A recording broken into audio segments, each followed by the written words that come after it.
Okay, good morning, ladies and gentlemen, and thanks for all the attendees on our OGG platform. I'd like to welcome James Blignaut this morning, who is going to do our presentation.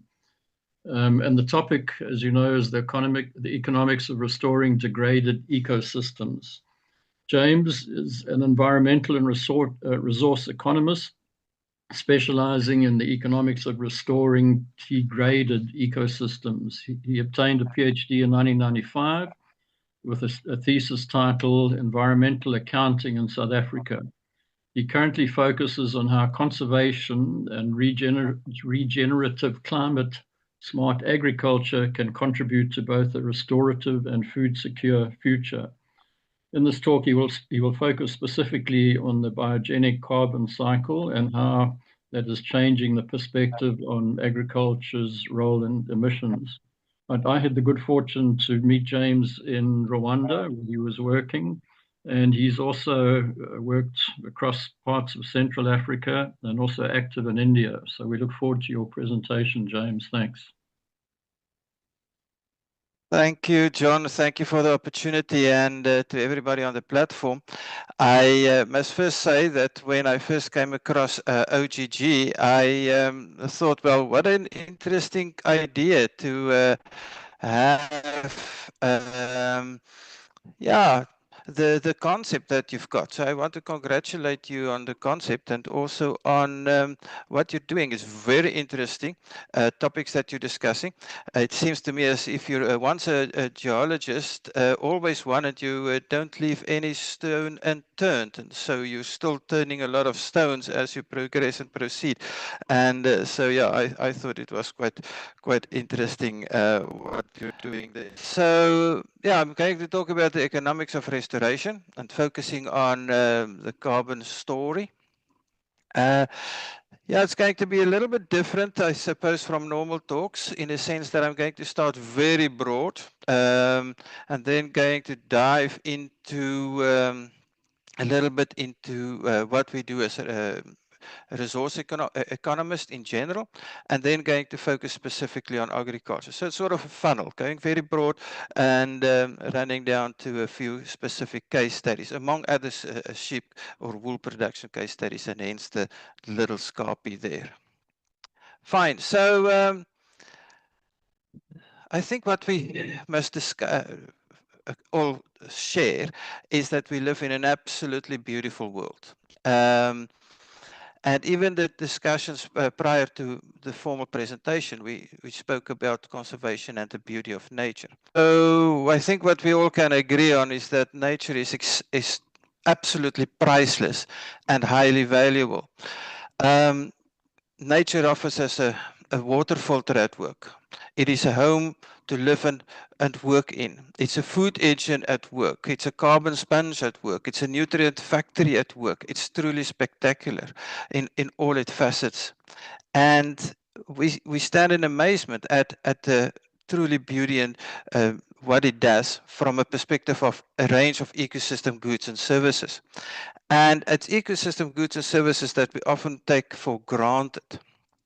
Unfortunately, we have to also balance this beautiful world with a very sad world. When we think about degradation, we realize that it is a management-induced degradation. And suddenly our ecosystems and nature becomes a leaking sieve, leaking carbon, leaking water, leaking nutrients, leaking life. And the question is basically, what do we want for ourselves? Do we want a sponge supporting life, or do we want a leaking sieve? I mean, it's basically up to us to decide which ones we prefer. I know where I would like to live and have and see my children growing up, and where we would like to have a future for ourselves as a species, where nature is functioning as a sponge supporting life. Not as a sieve leaking nutrients, leaking water, leaking carbon, leaking life. And the question is basically, what future do we wish for? A sponge or a sieve? We have to choose. At the moment, the balance of evidence suggests that we're looking for a sieve and that we would like to have that. Whereas life is supported by and generated in nature which acts as a sponge. And so it is this contrast, a sponge or a sieve, pick your future, that drives, in a sense, also much of the restoration story. And so going to run through a couple of high-level slides in terms of this cry for restoration. Because it's management-induced degradation. Those degradation doesn't just happen automatically. It's because of management practices. Each one of those fixtures that I've shown, that is like sort of a startling contrast vis-a-vis then the where nature is at work in its spectacular beauty, actually is management-induced. And therefore it can be changed, and it should be changed. And therefore this cry for restoration. So the world which we live in today, if we think in terms of 1970 as a starting point, and this is the starting point that the WWF has taken for this analysis of these in their Global Living Planet Index and calculating it. Now that is a point in time which is in most people's lifespans on this platform at the moment, lived in 1970. We have lost 73% of the species composition, species richness, according to the way that the WWF is measuring it. 73% of composition, as well as in terms of richness, that's lost in a couple of, in the colonies that they have selected to monitor and track over time. 27% left. So it's leaking life at a rate that's unprecedented. So the world is broken, completely broken. I don't think that goes, I think that goes without saying. But within this broken world, agriculture has got the largest footprint. And a small improvement in that big will have a big impact. And that's why much of our focus is nowadays on agriculture, because a small change can have a big effect because it is the largest footprint. So just taking us to now, where is all those resources going to? Now, this is a very busy slide from a perspective that it runs with these two pillars. First, the wealth by adults, and then the total wealth in a cumulative way. But I want us to focus the attention on two sort of numbers here. The one is that 0.7% of the world's people control $128 trillion of wealth. That is in 2060. It's probably much over $130 trillion.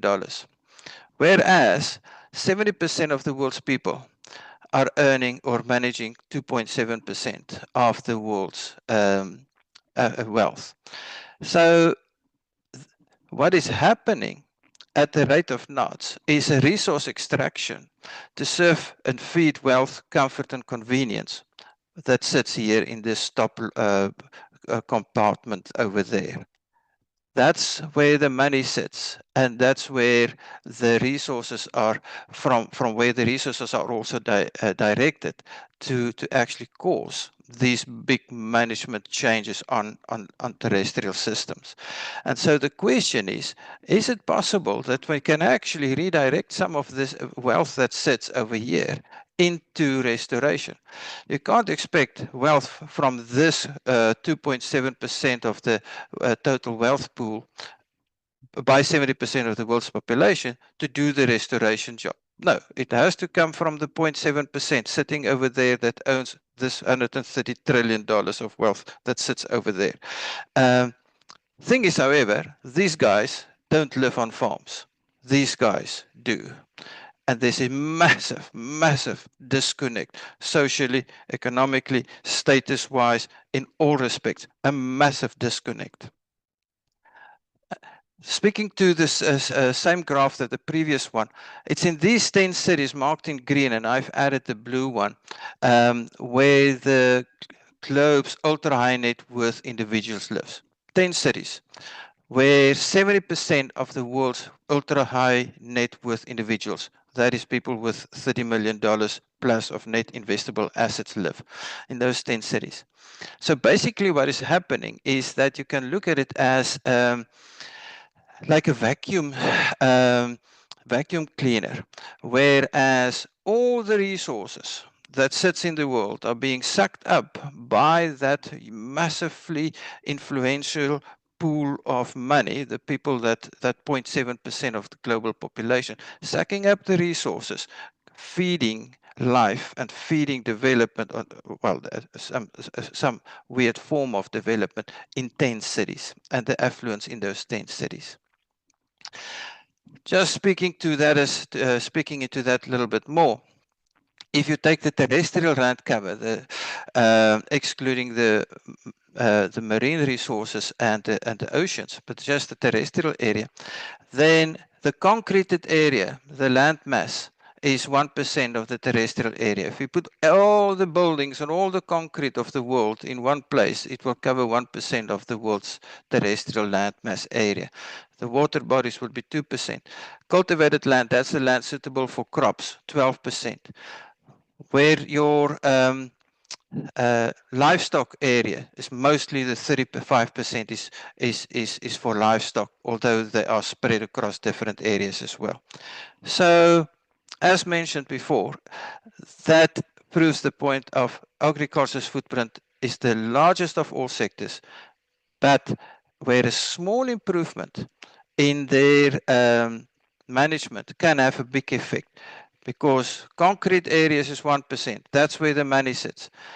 But agriculture, 12% for crops, areas suitable for crops, and then the livestock in much of the balance, but mostly the 35% grassland and wooded ecosystems. But it's the biggest land mass to manage, but it's the smallest economy. From a sectoral perspective, agriculture has been, share in GDP has been declining globally from 1981 up to now, except for a small increase here, but it's around about a 4% level and on a declining trend. So it has got the biggest land mass to manage, the biggest responsibility to be a steward of the world's natural resources, but it's got the smallest amount of money. It's the smallest economic sector. And so it takes the point of the disconnect between where the money sits and where the resources are and where the potential for restoration sits even further to another level. And that's where the whole idea of regeneration comes in, and regenerative agriculture. Regeneration is a process during which the regrowth of biological life is stimulated.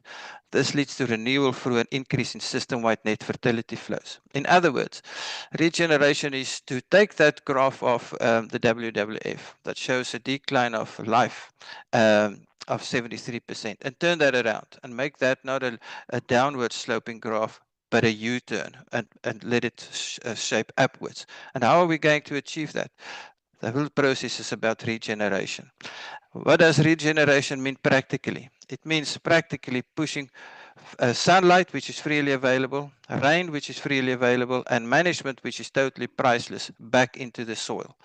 Once we get sunlight, water, and management back into the soil, we can actually regenerate the life in soil. And then once we've regenerated the life in soil, then from there on, all forms of biological life is possible. If the soil is leaking carbon, water, nutrients, and energy, then the entire system is leaking nutrients, water, carbon, and life. And it's actually a very simple process and actually a very simple recipe if you think about it. Sunlight is for free, water is for free. It needs priceless management or management change that's totally priceless, or a paradigm change to push that sunlight and water back into the soil. And once that is happening, you start to stop the leaks from the system. But failing to stop those leaks, degradation will happen and continue to happen, and you will still continue to see the rot and the loss of biological life. Everything comes back to the soil. Do we protect and manage and maintain healthy soils? And to do so is actually a pretty simple recipe. Put the sunlight that's for free, the rainwater that's for free, and push that into the soil. But that requires management. So let's contemplate then a little bit how a restored world can look like, and what needs to be done to to advance the restored work. It's basically one slide that I'm going to share. It's going to be a very busy slide of the work that we've been doing over the past 30 years in different aspects, different facets of this restoration journey. Starting with the definition of why we're doing this. More from this definition of Herman Daly, which says more and more the complementary factor in short supply, or the limiting factor to development, is remaining natural capital, not man-made capital as it used to be. For example, populations of fish, not fishing boats, limit fish catch worldwide. Economic logic says to invest in the limiting factor. That logic has not changed, but the identity of the limiting factor has changed. I think that's a profound statement that Herman Daly has said there. He's sort of the doyen of our subject, ecological economics. And what the implications of this is phenomenal. So we're not changing. We don't want to say, okay, now we have to have a completely new economic system. No, because the logic is you invest in what is the limiting factor to economic development. It's just that the identity of the limiting factor has changed radically and dramatically over the past 50 years. The limiting factor to economic development nowadays is natural resources, remaining natural capital, not man-made capital as it used to be. Problem is, where the money is going and where the money is flowing, it's flowing into monetary assets and into manufactured assets. It's not flowing into natural capital. It's not flowing to the limiting factor of economic development. And then the question is, now why don't we see any economic development? Why do we not see economic growth? Why don't we see prosperity happening? Why don't we see people active in an economy? Well, invest in the right limiting factor and you will see it. Herman has also coined a phrase. He said you cannot feed the world from a flower pot. So basically what that means is that there is a role for technology to play. There's a role for efficiency changes. There's and for advances in all of those shapes. But there are limits to what you can do from by physical limits and technological limits, because you cannot feed the world from a flower pot. At some point in time, you have to realize that we've reached the limit from a biophysical as well as technological perspective. If you only claim that we're going to be able to be saved by technological changes or technological advances, at the end of the day, you'll have to invest in the limiting factor, which is natural capital. So my journey started in '95 with the thesis entitled Environmental Accounting in South Africa, which John has mentioned. And for the past 30 years, I've been counting stuff. To sometimes the frustration of my fellow members in the household, because when we drive along the road, I count things, and when we sit down at the dinner table, I count things. I like to count things. My initial work started in the mining area, did the mineral accounts for South Africa, and that's also the work that we've been doing in Rwanda when I met John, the mineral accounts for Rwanda. Lots of work in the field of biodiversity, elephants, rhinos, and also ways how to link and merge the economics of restoration and biodiversity. Speaking about restoration, done a couple of papers on the benefits of ecological restoration, as well as then what it can do from towards the economic development, and how restoration could actually be also a catalyst towards restoration. But part of that is a focus on ecosystems, both terrestrial as well as marine coastal work. And I've seen Mandy is on the call, and so with her we've done quite a bit of work on marine and coastal resources as well. Key thing here is that the moment that you start to think in terms of restoration of degraded ecosystems, well, you actually are working and operating in an area where there are people who's desperate in need of economic development. And so you can actually focus on the twin narrative towards economic development enhancement, poverty alleviation, food security, and stopping the leaks out of the system, stop the leaks of nutrients, carbon, water, etc., from the soil and from the system, while promoting economic development going forward. But not just in rural areas. We did a paper on the benefits of restoration in rural areas, and then we got a comment from somebody who says, but hey guys, you forgot about urban development. We says, oh crikey, okay, let's have a look at urban development. And to our shock and surprise, and very pleasant surprise, discovered the massive beneficial effects that urban restoration has on urban development and urban economic prosperity. Part of the work when we did the mineral accounts was also to focus on energy because of the tight link between minerals and energy. But I've left this one for sort of for last because energy is one of the big focus areas in the country at the moment, linked to water, linked to food. And so Rees Economics covers this entire sort of spiel, food, water, energy nexus. And I think the idea of propelling economic development from a resource base going forward should become clearer. Not going to dive in all of these aspects, only going to focus on agriculture and carbon going forward, with a strong focus on dairy and wool, since I've been very engaged in dairy and wool lately. But obviously it is applicable to many of the other topics, the branches of agriculture as well. But I'm only going to share some examples from dairy and wool. When we think in terms, and the reason why I'm focusing on carbon will come clearer later, but it's part of the fact that carbon is such a hot topic, forgive the pun, at the moment, and agriculture is at the receiving end thereof. Fact of the matter is carbon comes in many shapes and forms. It's a very dynamic element. It can be in a fixed form, fossilized, mineralized. It can be in biota, plants and animals, dead or alive. So it can be in a fixed form. It can be in a liquid form, in water, in petroleum. It can be in a gas form. It is spatially distributed, topsoil, deep soil, troposphere, stratosphere. I mean, it's everywhere. And there are all these fluxes of the carbon flowing through the system. Those pictures that I've shown initially with What a Beautiful World, if you look at it through one lens, you will only see carbon. It's all carbon-based systems. And but where you've got all the degraded systems, the one where all the leaks were, the one thing that's missing from all of them is carbon. Carbon is missing from those systems. And therefore, we have to realize what important role carbon is playing within the total ecosystem health, and the need for it. Just think in terms of your human body. Hydrogen, oxygen, carbon, 95.5% of our human body comprise those three elements, of which water is 62%. Carbon is 18 to 20%. So that makes a human body, but also most mammals, a carbon fiber sponges.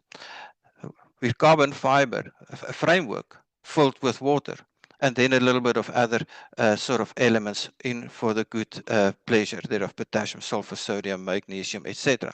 But it's carbon fiber. So we must be very careful what we say and how we speak about carbon. If we start to on what I call in another slide the carbon derangement syndrome, if we start to bad-mouth carbon, what are we actually doing? We're bad-mouthing the very thing that keeps us in a vertical position. It takes away the very fiber on which humans, as well as most animals, as well as plants, need to remain their structure and to be able to grow. So it's an extremely important element, and therefore desires need a lot of focus in terms of how we manage it going forward. It's in protein. It is in all forms of sugar. It is in all forms of starches. It's in petroleum and oils. I mean, it's everywhere. But unfortunately, of late, carbon has been demonized, and as I've said, sort of a carbon derangement syndrome, leading to a global anti-carbon narrative. But that narrative is one that does not realize that how important a role carbon is playing within society and within the entire system. It is the basic fabric of our home, our life, and our energy, and basically everything that exists. The carbon livestock challenge, no denying that, is the fact that methane lives for 9 to 13 years in the stratosphere. And I'll speak about that a little bit later. So we're not going to put our heads in the sand here. But the actions that needs to be taken, I'll come back to this on my last slide, is to celebrate carbon. As I've tried to say just now, it's a fabric of life and energy, and it's basically our home. And so we derive our carbon fiber spans from it. And that requires a paradigm change in terms of how we look and think about carbon. We have to count carbon properly and appropriately. And we're going to share some examples about that now. And then control carbon through management, and to stop the leaks and build our ecosystems up. And restoration plays a major role in that. So following this few words in terms of celebrating carbon, let's count and track carbon. So there are two main approaches of counting carbon at the moment, two mainstream approaches. The one is around international Intergovernmental Panel on Climate Change, the IPCC, where you have to be compliant for carbon credits. I'm not going to talk much about this at the moment, but the big focus on them is on leakage, additionality, and permanence. Those are the sort of three big things that needs to be considered within carbon credits. But when you think in terms of soil, the only thing that is being measured is then the inert or mineralized carbon stored in the soil, also called the dead carbon. No biota is measured, so the millipedes, the fungi, the dung beetles, nothing of that is measured. So no biology is measured. Only the mineralized or dead carbon that's stored in the soil is measured. And then the life cycle assessment for product labeling. I'm going to talk a little bit about this, which is a very linear approach. It's an emissions-based approach, and it's developed for industrial processes. So what is happening is that within industry, this decided to say, okay, we need to know what is the carbon footprint of various products, and it has been focused on emissions and emissions only. So calculating the emissions of one product and another product and so on, and then compare them with each other to say, now, which ones are the good, bad, or ugly products? But it was developed within the context of industrial processes,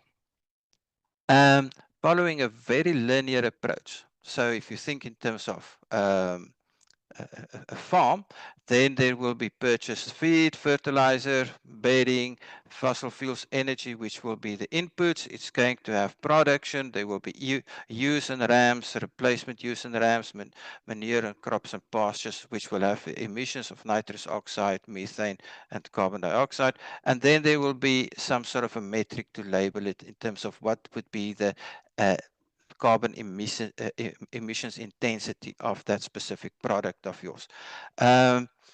But if you only measure emissions, well, guess what you're going to get?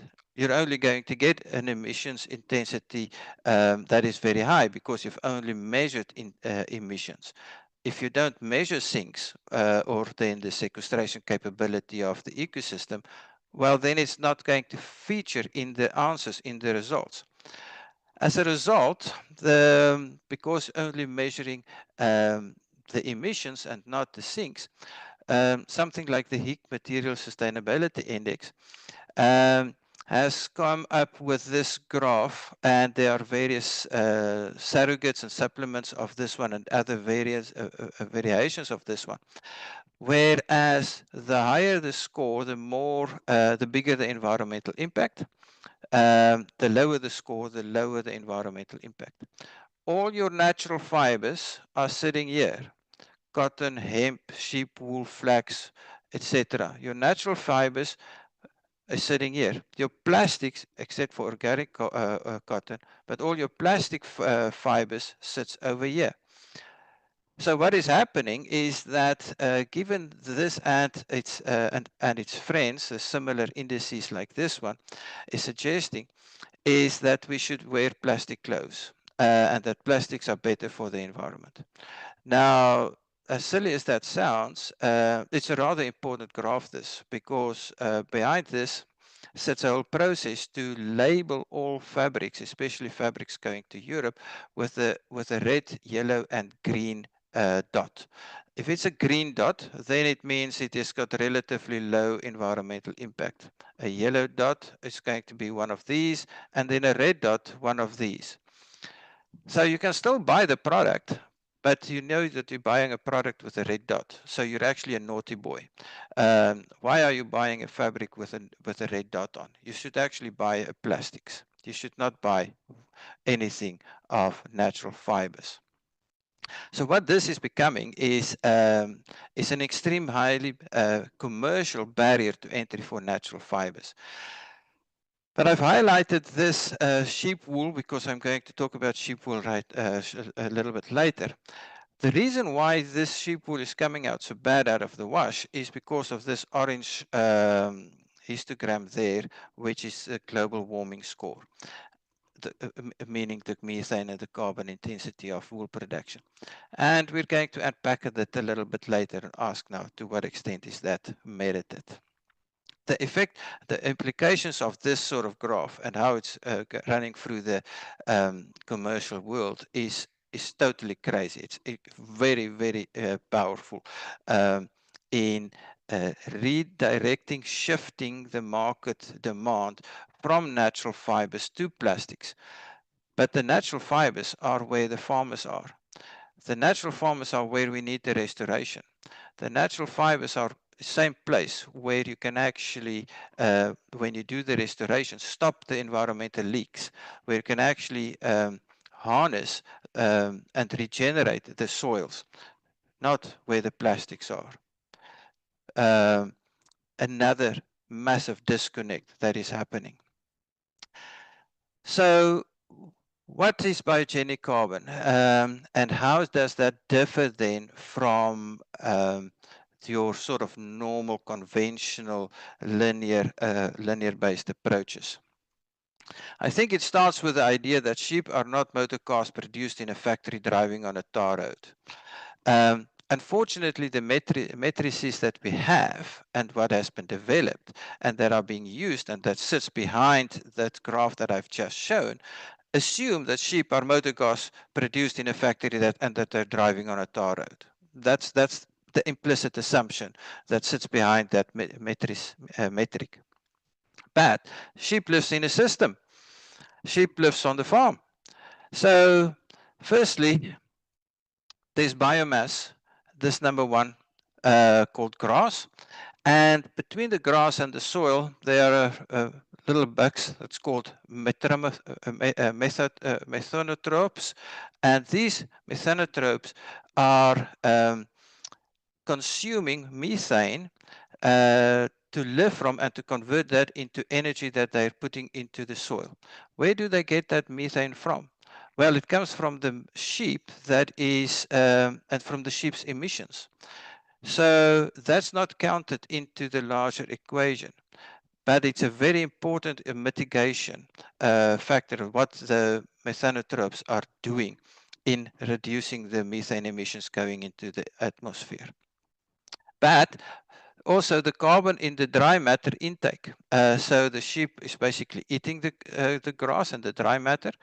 Then it exhales it, and it is exhaled in the form of carbon dioxide and methane. Then it goes up into through the troposphere, going to the stratosphere, where they will meet the hydroxyl radical. The hydroxyl radical acts as a scrubber. It's a very short-lived radical. It lives less than 1 second, and it is generated by sunlight and ozone that basically creates this hydroxyl radical. Very short-lived, as I said, less than 1 second. but it is nature's scrubber. It scrubs out all impurities that's in the that sort of is emitted from the air, from the land. And once the methane molecule is engaged in the scrubbed out by the hydroxyl radical, it returns to the atmosphere immediately, either as carbon dioxide or as water. And it does an incredibly important role in scrubbing out all impurities. But the ones that is not being scrubbed out, the ones that slips through the cracks and it's not being scrubbed out by the hydroxyl radical, well, that goes and sleep in the stratosphere for between 9 to 13 years, as I've mentioned earlier. And that is where the greenhouse gas accumulation effect is taking place. But methane is only is a short-lived molecule, only lives 9 to 13 years. Unfortunately, and that is by own recognition of the IPCC and all serious climate scientists realizes that the methane does not live in the stratosphere for a very long period of time. Unfortunately, it's ignored in many circles or disregarded in many circles that it is such a short-lived molecule. But after its life in the stratosphere, it is then deconstructed as carbon dioxide and water, and it returns in the form of rainwater, but then it also helps photosynthesis of the plants and plant growth, which is essential for plant growth. And without the photosynthesis and without the carbon dioxide returning, you would not have any biomass growth. And then with biomass growth, you through the root exudates and engagement of the roots, shoot root and roots with the soil, there's a massive amount of sugar carbon accumulation in soils. But starting at the beginning, then again, the sheep has eaten the grass, and then some of it is going out in the form of manure, some of it is in urine. And some of it that is in the manure and in the urine goes back into the soil, and some of it is then going back into the atmosphere. And then there's carbon in the sheep itself, as well as carbon in the products, the wool, and when you're dealing with dairy in the milk, or then with cattle in the protein in the milk, in the meat as well. So when we think in terms of biogenic carbon, you see carbon everywhere in this little diagram. Where it is being stored, where it is being absorbed, where the fluxes are, and where it is generating life. Yet it's only that number 5 that is being measured and against which has been used to give agriculture a clap like you can't believe. All of the carbon that sits here and what's being managed by farmers are being ignored. And by a biogenic approach to accounting for the carbon and where the carbon, the true carbon intensity of a product is to look at this entire circle, all these different elements, not just at number 5.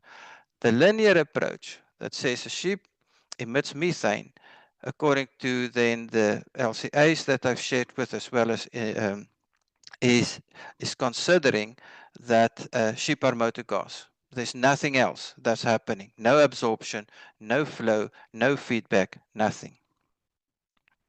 So, as I've mentioned, I'm going to share 2 brief case studies that we've been involved in, where we have applied these principles, these biogenic principles, and compared them to the linear approach, and to ask the question, now where is the carbon going, and what would be a net situation when we look at the entire cycle. First on dairy, and I have to acknowledge Milk South Africa and the work of PhD student Rihanna Reinecke. She has done absolutely enormous work on this. So Rihanna and colleagues, we've published 2 papers on this, and she's busy writing up her 3rd paper, and that would conclude her PhD, where we've looked at this full system-wide biogenic carbon cycle. It's based on a model that is in system dynamics. It's a Vensim model, more than 4,400 variables, and it's an open access tool at which you can actually access at that URL that I'm sharing there, Destiny tool, which is as a tool for dairy farmers to measure their net carbon emissions, both the sinks as well as the sources of carbon, to try and establish what is then the net carbon situation on the dairy farms.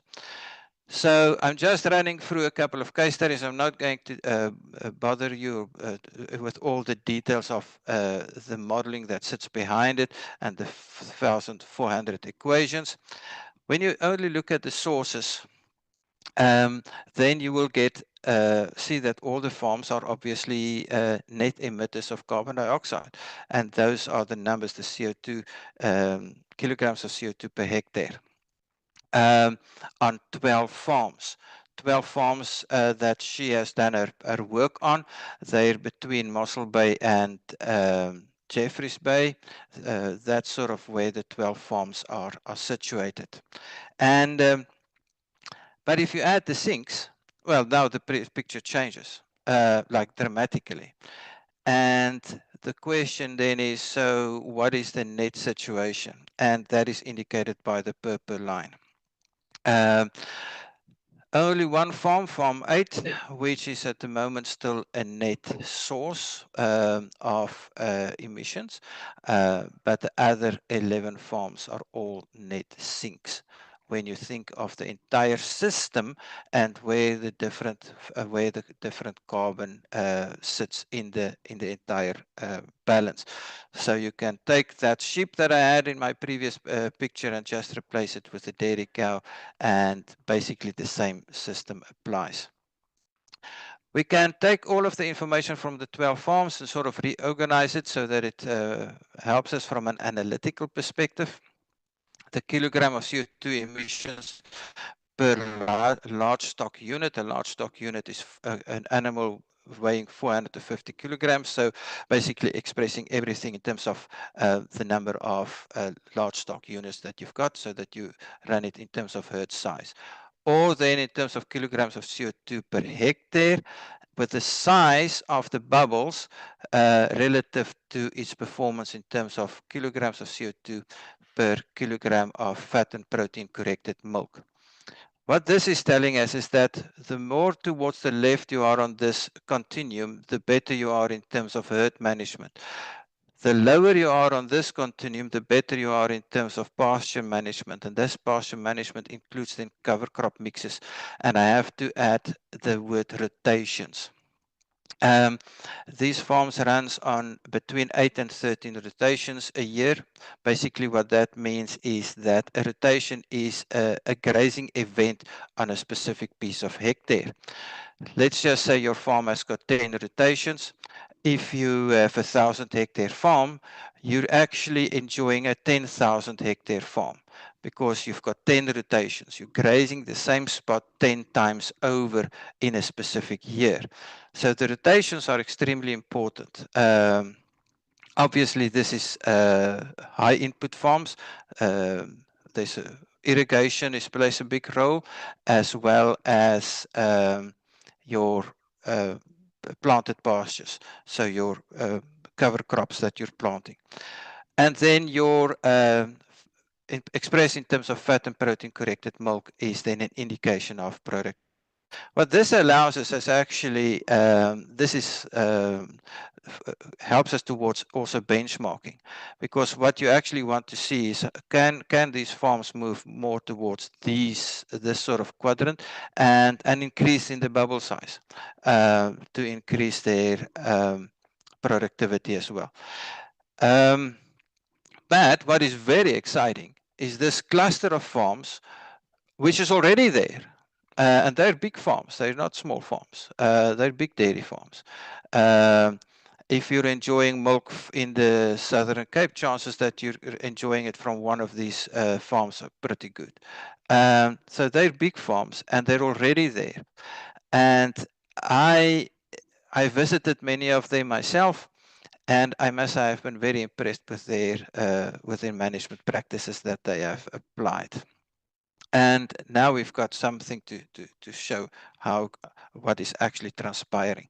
If you take it a system-wide approach, you add all of them together and take it as 12 farms as one system, and you look at your above ground biomass, the carbon that sits there, the below ground biomass, carbon from nitrogen fixation on the sink side, but then on your emission side, your enteric fermentation, manure, everything else, then you sit with a net greenhouse gas of 72,000 tons there, which is a humongous amount of carbon that sits there. The question is, do we have anything to actually verify this against? Is there something that we can actually control this against, that this is at all possible?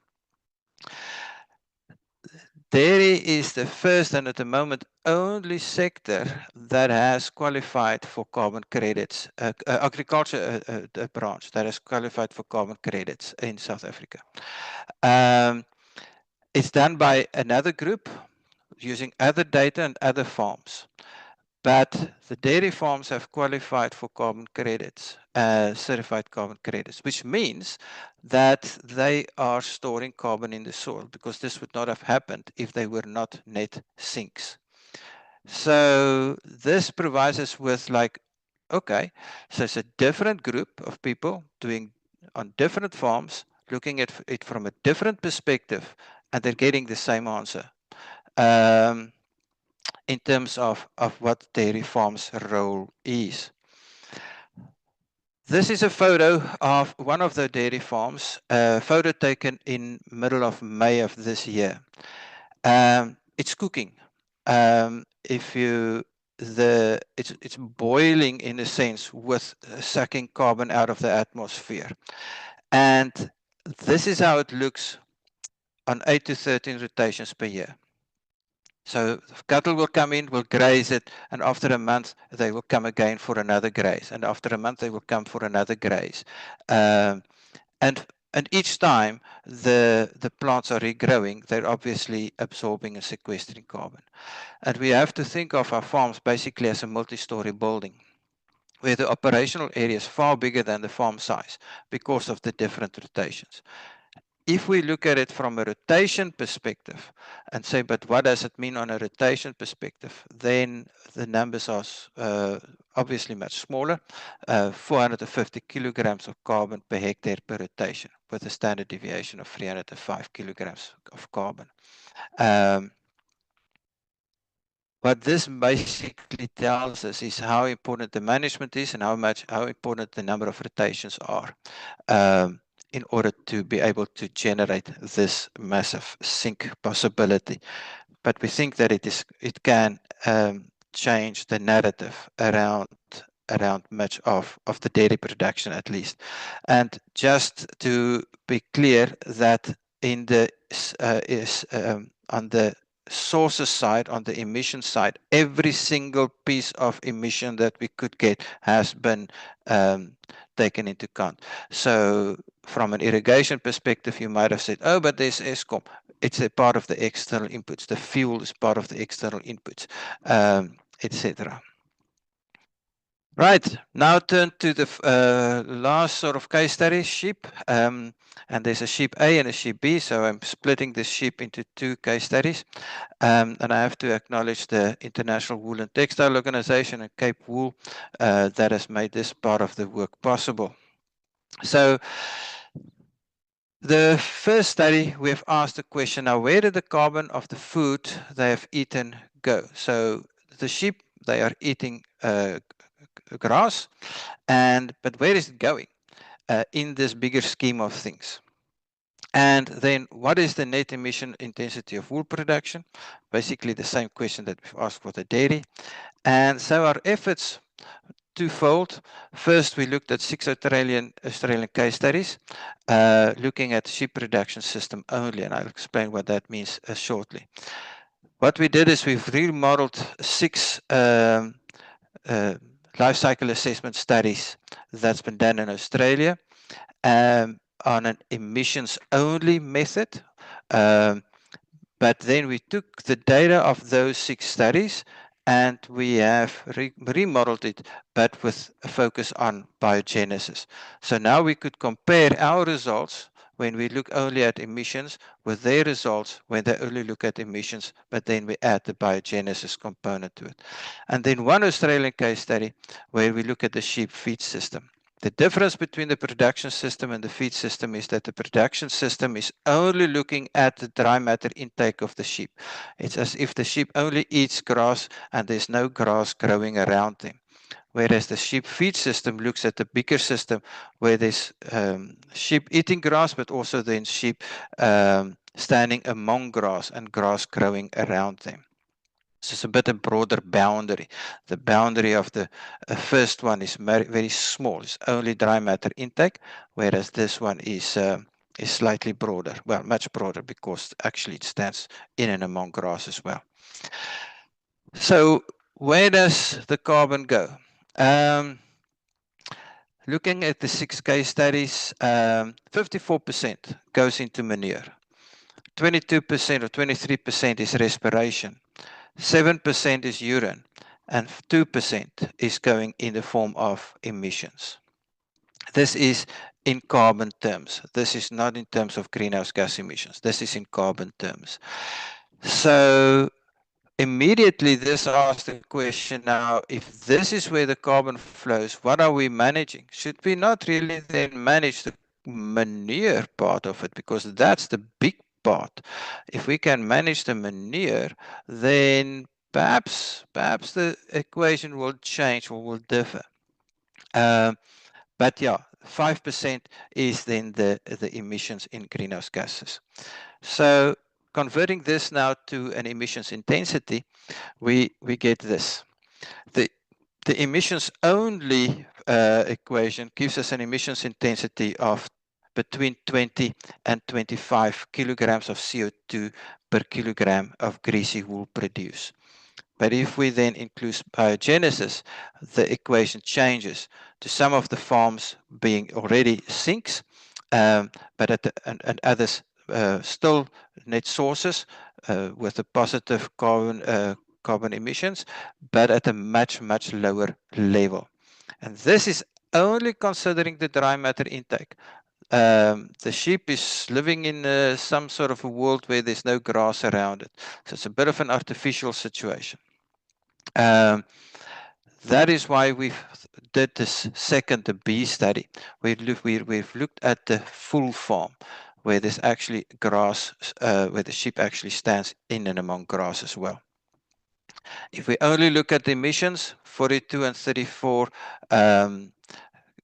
kilograms of CO2 per kilogram of greasy wool, and that is the number that's been used to fuel, in a sense, the product labeling scores, as I've mentioned earlier. But if we think in terms of the feed intake, sheep only, then it drops to between 8 and 25. And I'll talk about these scenarios in a second.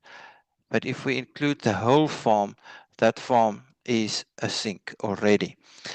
The question is, what are these scenarios? That's here at the bottom, and that is the different levels at which the carbon that's contained in the manure is absorbed by the soil. A 0% means that nothing of that 54% of the manure is a carbon in the manure is absorbed by the soil. So basically, the manure is falling on asphalt, on concrete, and it volatilizes completely. Whereas this one says 33% of the carbon contained in the manure is going to the soil. So the carbon in 1 pellet out of 3 is going to soil. Whereas this one is saying if the carbon contained in 2 pellets out of 3 goes to the soil, then that is the situation.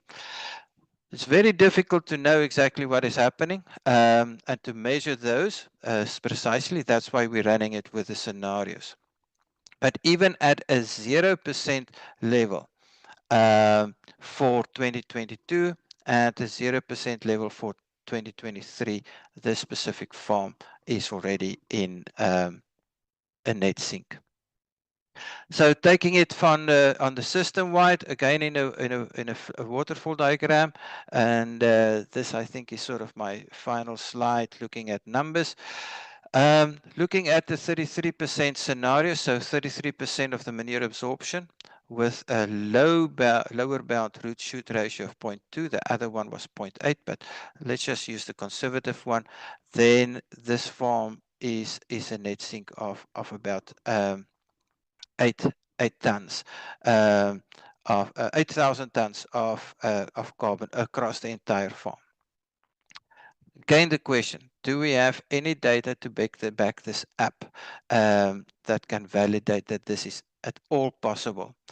So fortunately, this farm, and the reason why we've done this farm is that they've got detailed soil carbon tests that's been running for more than 10 years. And they have measured for over the entire period increase in soil carbon, and the actual change in 2022 was a minus 0.8. A minus means that it is an increase in soil organic carbon or that it is a sequestration action, and in 2023 minus 1.2 ton per hectare, carbon per hectare.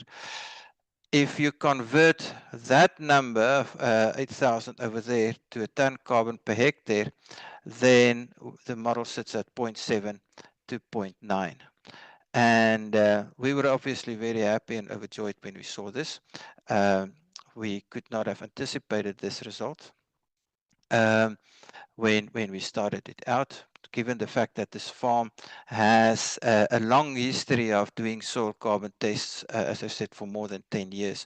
And when I received the data in February of this year, we started to work and see whether what the model is going to show, and it basically shows the same. So what this means is that this farm is a net sink. It's not, and it is not a source. So if you think in terms of product labeling, it stands on the wrong side of the equation. It should not be on the left side of that product labeling graph that I showed earlier. It should stand way on the right-hand side. So final slide, final word, and then I'm finished. I think we have to celebrate carbon because it is the element that is so critically important for our life and for energy and to build things. Also the natural fibers. We have to count it properly, looking at when we're considering natural systems biogenic carbon, and then we have to manage the carbon properly. Agriculture is arguably the sector offering the biggest net benefit to society in the form of life, food, water, climate, amelioration, etc. All sorts of ecosystem goods and services. It operates at desperately small and declining margins. It's serving an increasingly urbanized and affluent population, but treated as a villain under a carbon derangement syndrome, which is wrongly, very much wrongly aligned. And but with the right support, it could act as a catalyst for positive change, and actually a lot that can be done. So let's restore the limiting factor. Let's push the sunlight and the water into the soil, get the soil cooking, and re-energize the sponge. Thank you, John, colleagues, and that's my story. Fantastic. Thanks, James. And Henny, are you going to open it up to the floor? Yes, anybody, if you want something, just put up your hand and or start speaking. Unmute yourself. James, maybe you want to unload or unshare your screen, and we're happy to have you on the screen as well. And let me just say, it's really so good to hear a proper perspective on our hated or beloved carbon, and just how important it is. So, from a geological point of view, we see so much hysteria about things like climate change and so-called global warming, but here's a classic example of where carbon is key to our existence. Right. Elmarie Question. wants to know. She says, thank you very much. She just didn't want to know. And then Mandy Lombard has her hand up. Mandy, unmute yourself. Thank you so much, Chair. Thank you, James. As usual, I absolutely love your talks. I have a quick question. So, from a marine perspective, we have something like the United Nations Ocean Conference, which is happening now in Nice in France, where high-level policy people can come together and make statements to catalyze these major shifts in thinking that you've been talking about, that we need also on the land, which I know very little about. Just a warning there. But so for what would be the equivalent in the sort of regenerative and change of regime shift in farming thinking? Where would be the equivalent kind of United Nations Ocean Conference where you and your colleagues could go and pitch this stuff, this evidence-based stuff for regime shifts in the way that we think about these things? Is there one, or are there a lot? Thank you. Thank you, Mandy. So, Mandy, the way that we're working at the moment is to work with and through organized agriculture structures. Because it is actually the organized agriculture structures that needs to take this message forward to the higher echelons of the powers that be. And those discussions are happening. And let me just give a few examples. So and they're running in parallel and in some places in good coordination with one another. So the International Dairy Federation, the International Wool and Textile Organization, the World Farmers Organization are all well briefed about these, and they are developing a uniform position to take forward to the IPCC and similar panels. The reason why it is running through industry is that firstly, industry has got a standing position there. It's got a chair at those meetings, ex officio, and the industry is the one that must drive it. If the industry is not going to drive it, then and it's going to be lone wolves, then you're going to get like crazy situations. So it has to go through an industry vetting process first, and then the industry needs to sign off on it, and then the industry will take it forward. Happy to say that industry is really, really doing a great job on this, but it is with its hand tied behind its back, and I'll be very frank and honest as to some of the reasons. And that is that industry has been caught napping. And the reason why they've been caught napping is that, like, I mean, nobody thought that the carbon derangement syndrome is going to reach this proportion that it has reached 10 years ago. It was like, photosynthesis, we learn it in primary school. Come on, have a break. So why worry about it? The logic of photosynthesis and how the system works has made industry very complacent. Perhaps another word could be also, and not really looking at the matter so urgently as what was required. But now it is really tackling this, most notably also because it affects the product labeling, because now it is no longer just sort of up there in the air. Now it really touches a very sensitive nerves in terms of market share. Good. James, there's a question for you. Please. Can you read the text? You're going to read it, Henny? Can you read the text, James? Or must we read it I can see. So about the possible synergy between biochar as a feed component and dung beetles to bury the biochar in the dung balls to achieve more permanent carbon sequestration.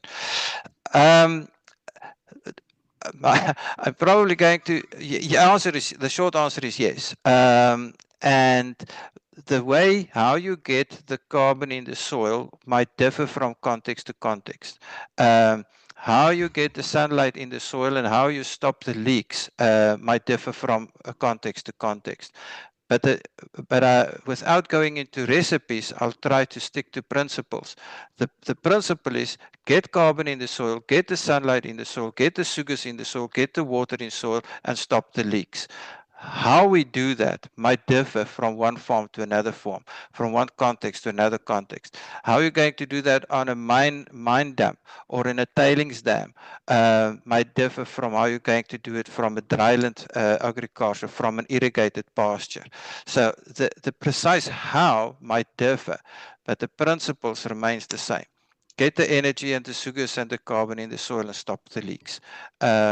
Which starts, sorry to ramble on this a little bit, but it starts by basically a leak detection exercise.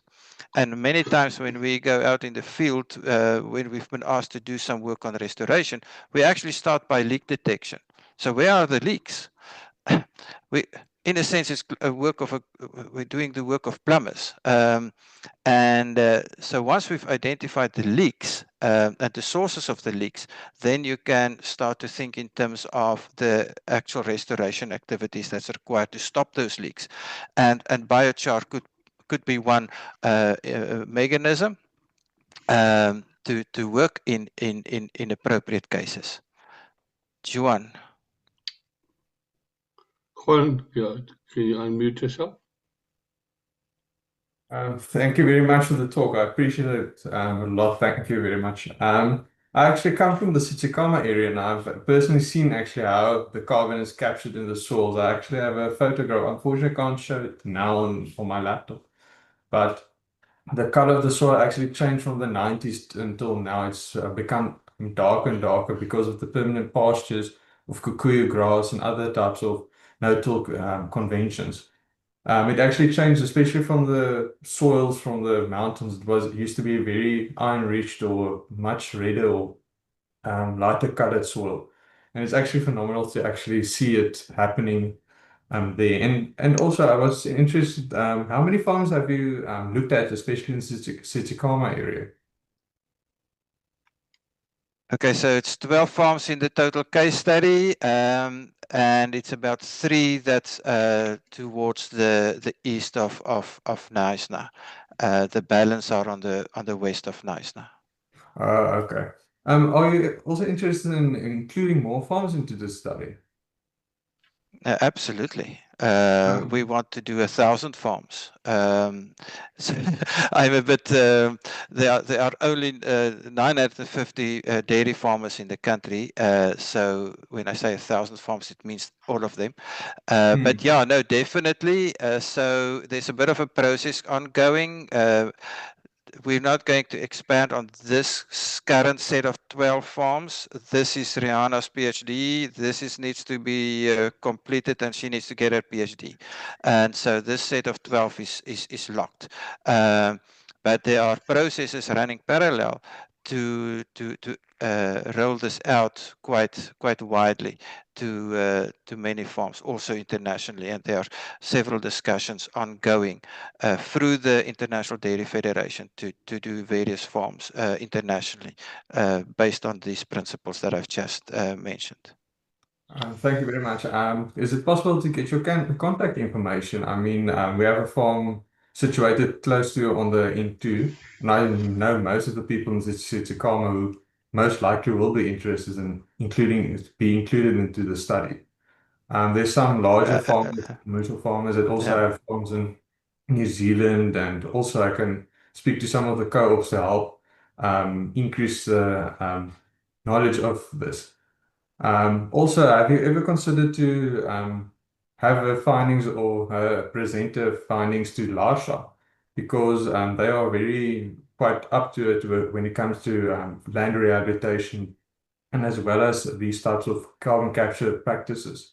I know I'm not sure if there's still some of the union representatives that are coming to this year's conference, but I think it would be a very interesting talk for them to actually hear. Yeah, two things can definitely we can pick this conversation up parallel in a bilateral following this conversation, and also link you with Rihanna in taking it forward. But at the moment she's in lockdown mode, she writes. And I would not like anybody who's in the final stretch of a PhD will appreciate what I'm saying now. So we're not going to bother her with anything now for the next 3 months. She's writing. And John, just about, and John, we'll connect you with James. Very busy. Yeah. Thank you very much. Yeah, I appreciate. Yeah, I also know that stress. I'm also doing my master's now, so I'm also quite on that phase of trying to just sit down and actually write. We're waiting for your youngsters to get all this work finished. It's important stuff. Huh? Yeah, thank you very much. I appreciate it. If I can just come in there, Clyde. James. Sorry, John. Let's just So get Clyde Clyde. coming here. All right. Hi, James. I really enjoyed the talk. What's it going to take?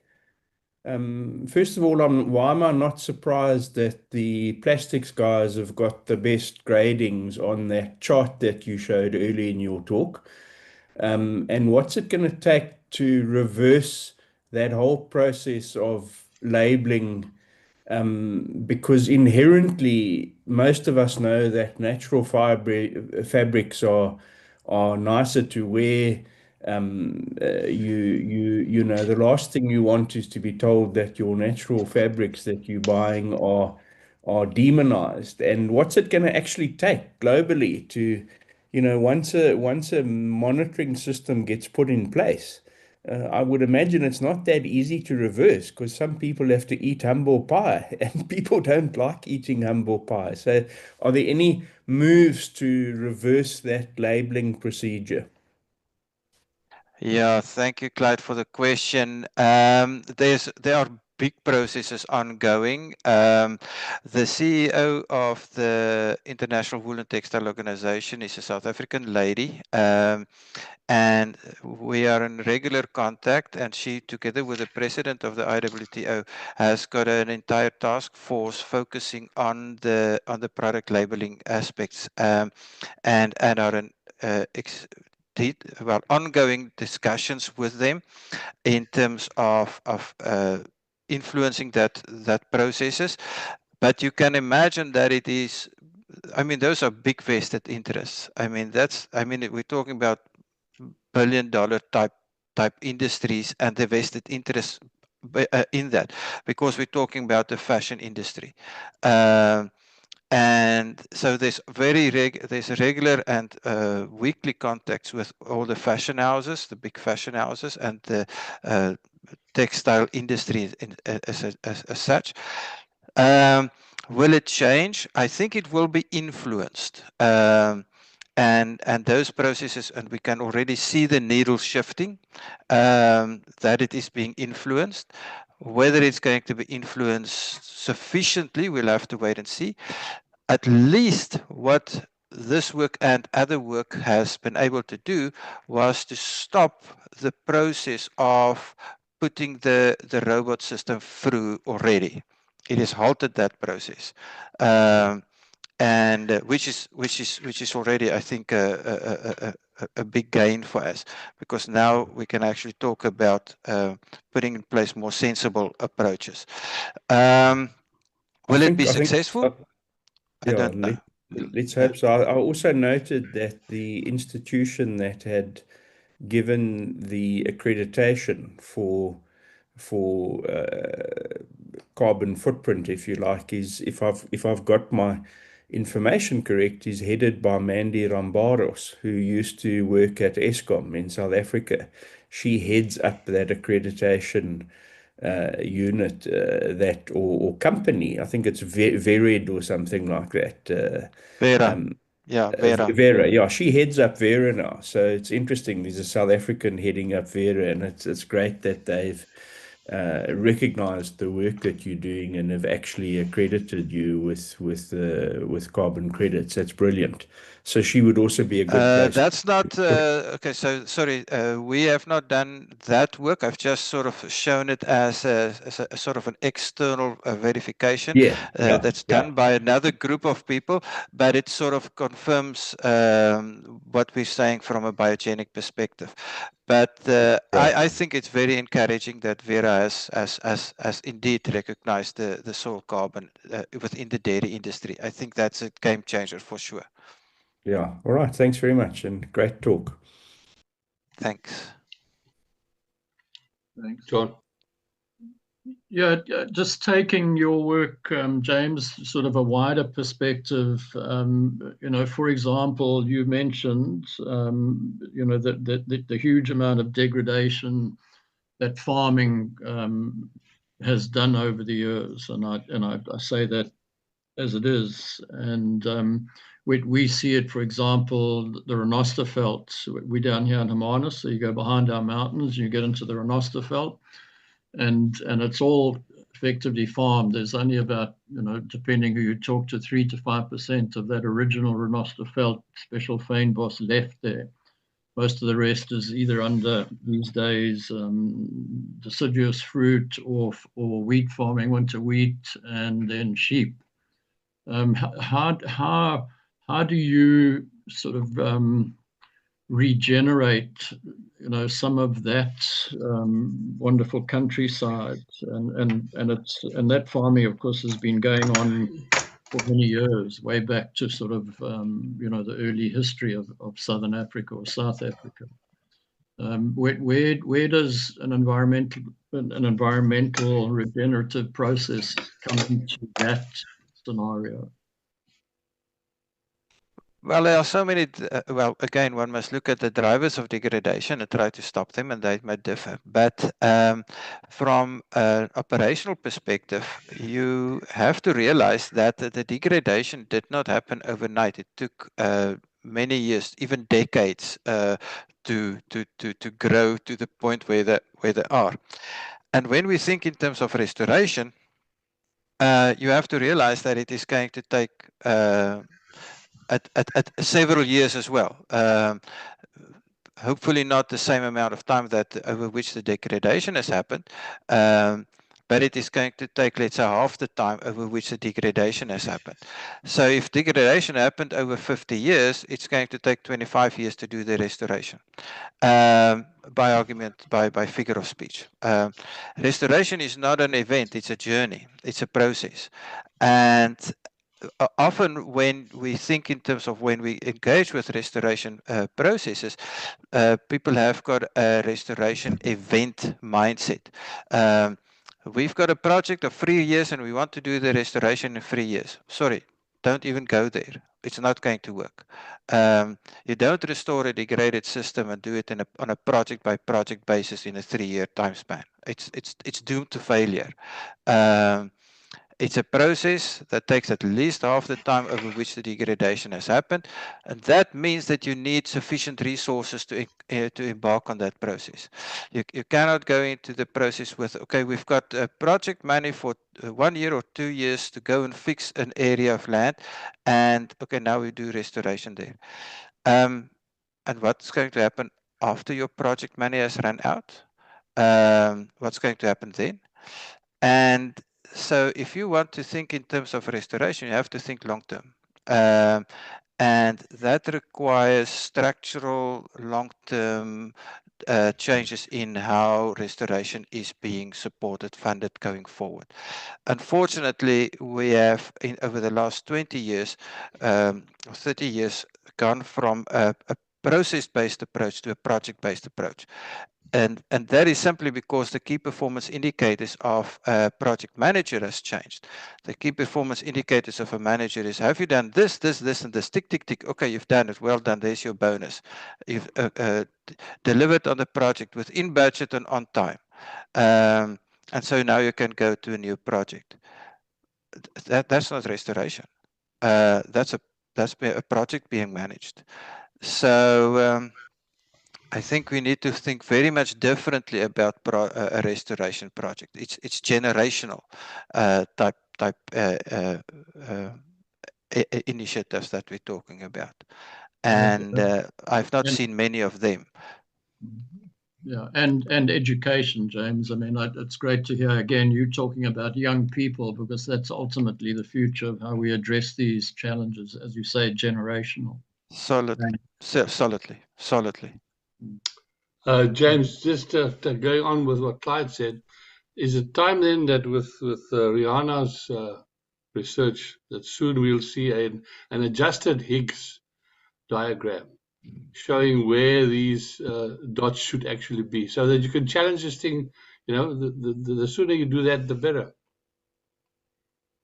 Yeah, so Rihanna was on the dairy, and then the Higgs thing was on the wool, which is done by a colleague from Australia, Paul Swan, and also Lemuel, who's on the call, I see. And so we've been working on that, and it is high on the agenda to actually develop an alternative index. Because you're absolutely right. So while the talks are happening in Brussels mainly on stopping the current stupidity, it needs to be replaced by something else. And that will then be inclusive of a biogenic process or a biogenic carbon cycle process, which is now increasingly being recognized by a large body of people. So hopefully that will indeed lead to a different metrics that we can use. Any more questions before we... Thank you very much, everybody, for attending. Henny, can I just Yes. ask, sorry to butt in there. Thanks, James, that was fantastic. Just for everyone's interest, this presentation will be edited. We'll take out the little hiccup right at the start, and it'll go into YouTube.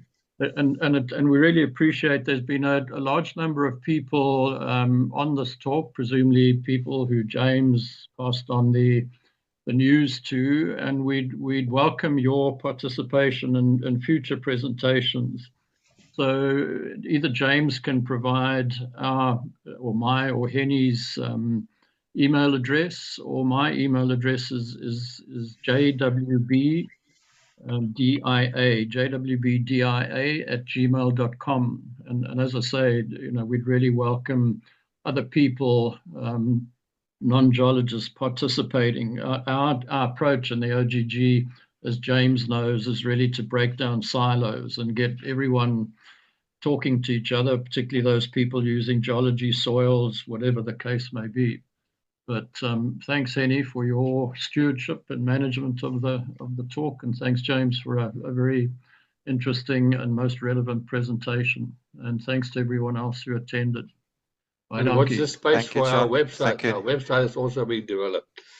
Then you can come and look at it there. Thank you very much, everybody. And any questions, send us an email. We'll try and answer you. Thank you. Thank you. Bye. Bye, Donkey.